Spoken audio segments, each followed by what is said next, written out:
Actualmente parte de B2B meetings está sigue hoje. Ayer já acabei aqui iniciar parte à tarde entre negócio de Aruba e negócio de Suriname. Cuta parte também de emissão comercial, qual é o objetivo de emissão aqui.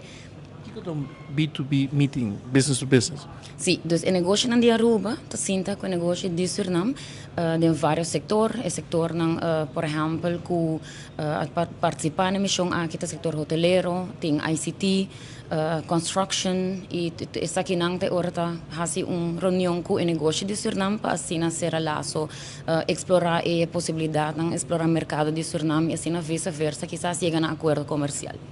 Para o qual está mirando, sabe, pedindo de desenvolvimento positivo? Sim, ainda aqui também é um hobby bom e feedback que nós aí ayer também de nossa companhia no local está positivo. VSB está encarregado aqui Vereniging Surinaams Bedrijven, conjuntamente com o Café Canaruba, naturalmente, o qual indica que tem interesse em negócio no local. Essa aqui seguro está bom, essa aqui está dando um resultado positivo, tem ainda negócio não está contento com a cita não com a raia até com a war e maneira de mencionar meta para explorar que tem possibilidade e nós está raiando bom feedback dessa aqui. De banda de VSB também tem naturalmente uma cooperação para fazer tudo isso aqui possível, é um teamwork entre Aruba e Suriname. Seguro que o VSB está fazendo um bom trabalho, hobby dinamismo, não ajuda hobby bom que aqui, é um esforço seguro para por lograr raia, toch em curto tempo, meetings de Kutasut e companhia no local, não ajuda hobby bom que aqui, está fazendo um bom trabalho.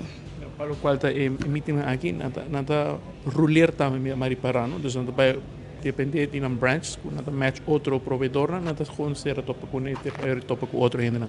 Correto, tem várias companhias em verdade que afetam mais setor, mais companhia que a bem de parte Aruba e você está caindo bom e não a isso aqui também devidamente para afetar o schedule. Você está aqui na outra missão comercial também, agora que vai por Colômbia ou eventualmente outra região.